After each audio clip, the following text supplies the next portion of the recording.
இங்க வந்து அட்லீஸ்ட் இந்த சின்ன கூட்டத்துக்காகவும் தான் என்ன செய்ய போறோம் அப்படிங்கிறத அடுத்து சூர்யா சொல்லுவார். நான் பொதுவாக குழந்தைகளுக்கு சொல்ற ஒரு முக்கியமான விஷயம், கிராமத்துல பிறக்கிறது சாபம் இல்லை பாவம் இல்லைங்கிறது நீங்க முதல்ல புரிஞ்சுக்கணும். ஏன்னா நம்ம நிறைய பேர் வந்து கிராமத்துல தான் வந்துருக்கோம்.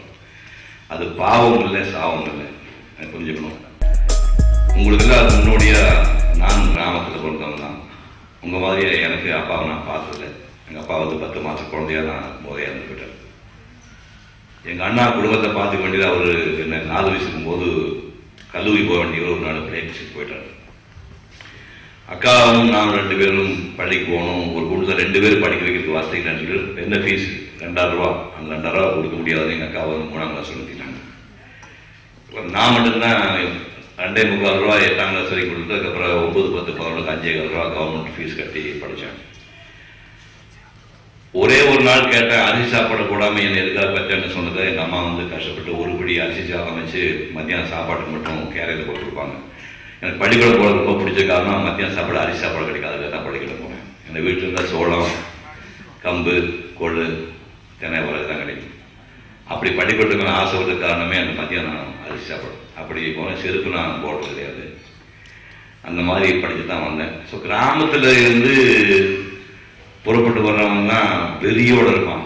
ஞாபகம் வச்சுக்கணும். பணக்கார பசங்களோட நம்ம மாதிரி பசங்க வாழ்க்கையில் உயர கொண்டாவது சாதிக்கணும் ஒரு வெறி இருக்கு. நான் வந்து எங்கள் மாமா ஒருத்தர் தான் எனக்கு ஒன்று மாமா ஒருத்தர் ஹெல்ப் பண்ணார். மெட்ராஸ் வரும்போது ஆஃப்டர் பையன் முதல்ல பேண்ட் வச்சு போட்டு வந்தேன் 1958. அந்த கிராமத்தில் டாய்லெட் இல்லாத கிராமம், குடி தண்ணீர் இல்லாத கிராமம், கரண்ட் இல்லை, பள்ளிக்கூடம் அந்த ஊரில் வந்து நான் இந்த சென்னை வந்தபோது காமராஜர் அவர்கள் வந்து நாட்டை ஆண்டுட்டார். இந்த மொத்த சென்னையும் என் சுண்டு வரலாம் தூக்கி சுற்றுவேன் என்ற வெறியோடு நான் சென்னை வந்தேன். அந்த வெறியில் அவங்க எல்லார்ட்டையும் இருக்கும். அது கிராமத்தில் குழந்தைகிட்ட தான் இருக்கும். சிட்டியில் உள்ளவங்க ஜாஸ்தி வேணும். அவன் ஃபோக்கஸ் ஜாஸ்தி இருக்கும். அந்த மாதிரி வாழ்க்கை வந்தே தீரணும். இந்த சென்னை வரும்போதே நான் முடிவு பண்ணிட்டேன், நான் காஃபி டீ சாப்பிட மாட்டேன், மது அருந்த மாட்டேன், சூதாட மாட்டேன் என்று ஒரு திரும்ப வந்து எனக்கு கிட்டத்தட்ட 54 வருஷம் ஆகுது. அந்த மாதிரி ஒரு குவாலிட்டி தான் இப்போ நம்ம வந்து நம்ம சாதிக்கணும்னு ஆசைப்படும் போது நம்ம காப்பாற்றுற ஒரு விஷயமா இருக்கு. 2 பேரை உங்களுக்கு உதாரணம் எடுத்துக்கிறேன். நல்லா படிக்கணும், படிப்பு திறமை உள்ள குழந்தைக்கு 2 பேர் மட்டும் உதாரணம் சொல்றேன். 2 பேர் ஒரு சில்வர் கண் சீனிவாச சாஸ்திரின் பேர். அவர் வந்து கும்பகோணம் பக்கம் வரங்கம்மான்னு ஒரு சின்ன கிராமத்தில் இந்த கோயிலில் மணி அடிக்கிற ஒரு புரோகிதருடைய மகன். அவர் கோயிலில் மணி அடிச்சு அவங்க தெரியும், ஒன்றும் கிடைக்காது, சும்மா சாமி வீட்டுக்கு போய் போவாங்க, தவிர காணிக்கோடு போட மாட்டாங்க. அப்படி ஒரு புரோகிதருடைய மகனாக பிறந்தவர் தான் சில்வர் கண் சீனிவாச சாஸ்திரி. இந்த ஸ்கூலில் முடிச்சுட்டு கும்பகோணத்தில் வந்து ஆர்ட்ஸ் காலேஜில் முடிக்கிறாரு. சேலத்தில் வாத்தியார் வேலைக்கு போகிறாரு. திரும்ப திருவல்லிக்கேணி, சென்னை திருவல்லிக்கேணிக்கு வந்து 8 வருஷம் அங்கே வாத்தியாராக இருக்காரு.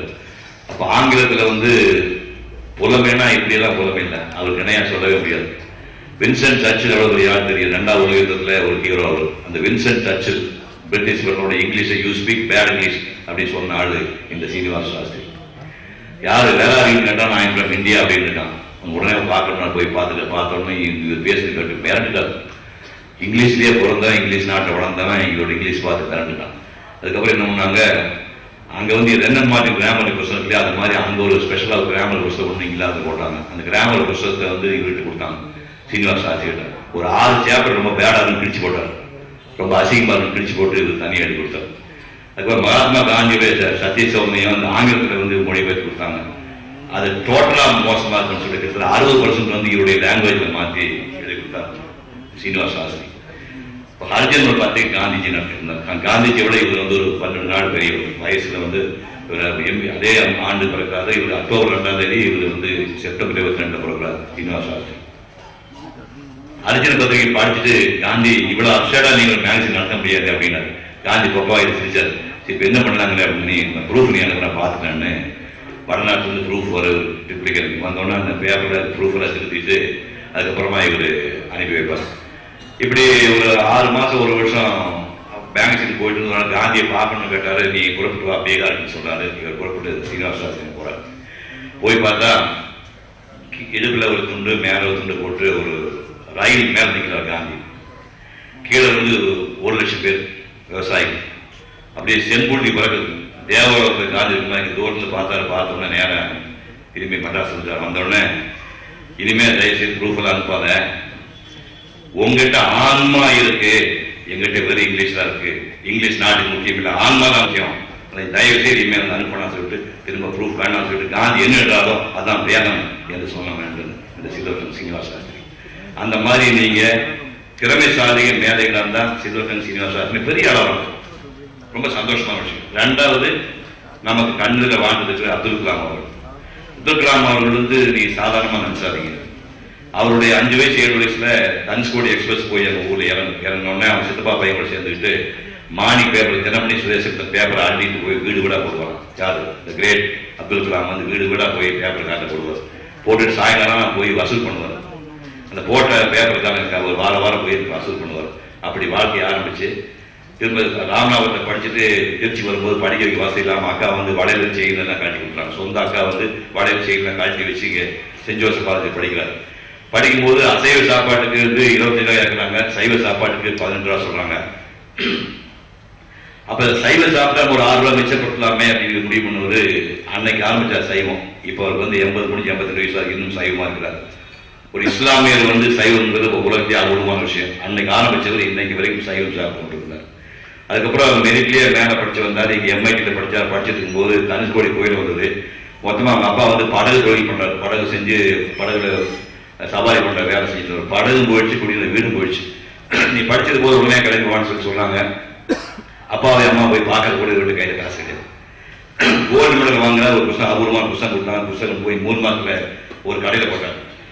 கடைக்காரங்க கேட்டான், உனக்கு என்ன பிரச்சனைன்னு கேட்டா, இல்லை நான் ஊருக்கு போகணும். ஐயோ இது அபூர்வமான புத்தகம், அது யாருமே கிடைக்காது. கோல்டு மெடல் வாங்க கேட்குற புத்தகம், இந்த புத்தகத்தை ஏன் வைக்கிறேன்னா, இல்லை வேற வாடிக்கையில் நான் ஊருக்கு போகணும். சரி இந்த புத்தகத்தை விற்க வேண்டாம், இது நான் அடமானமாக வச்சுக்கோ, நான் உங்களுக்கு 60 ரூபா பணம் தர்றேன், போயிட்டு வந்து இது மீட்டு சொல்றாரு. அதுக்கப்புறம் ஊருக்கு போயிட்டு வந்து மீண்டும் அந்த புத்தகத்தை மீட்டார்.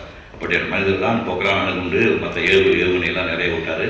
அதான் ஒரு ஏரியா சயின்ஸ்ல. அதுக்கப்புறம் வந்து ஜனாதிபதியா பதவி இருக்கிறாரு.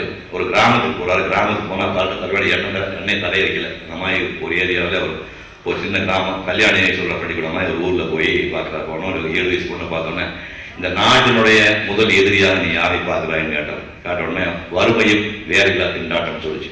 உடனே அந்த குழந்தைய ஓடி போய் கட்டி அணைச்சிட்டார். அதுக்கப்புறம் இக்னைட்டட் மைண்ட்ஸ் ஒரு புத்தகத்துக்கு டெடிகேட்டட் டு ஸ்னேகா அப்படின்னு இந்த குழந்தை வேற போட்டார். அதுக்கப்புறம் நாட்டுடைய வடநாடாஜிலிருந்து காஞ்சி ராமேஸ்வரத்துலேருந்து அண்ணன் தம்பி சொந்தக்காரங்கெல்லாம் வந்து டெல்லி பார்க்க ஆசைப்பட்டு புறப்பட்டு போகிறாங்க. அங்கே போனால் வந்து 1 வாரம் தங்குறாங்க. அந்த 1 வாரம் அவங்க டெல்லி சுற்றி பார்க்கறதுக்கான டாக்ஸிக்கு என்ன பில் ஆச்சோ அந்த பில்லு, கவர்னர் மாநில ஜனாதிபதி மாநில சாப்பிட்டு டீ பிஸ்கட் அதுக்கு என்ன செலவு, இதெல்லாம் சேர்த்து 2,00,000 ரூபாய்க்கு பர்சனல் சம்பளத்துலேருந்து ஒரு கைடு போட்டு செக் கொடுத்தாரு.